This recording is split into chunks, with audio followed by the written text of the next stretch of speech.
रोते तो हमके सुनत का बा हम रोते तो हमको सुनत हो कदवा तार माई के मांगो ला को रेलम तारा के देख लिया तोहरा के नो भेटा जा तब बताओ तनी काना पगली ही का करे कहां कहां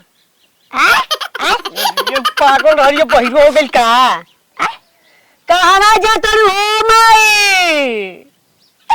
ना हम खाना ना खाए वो दादा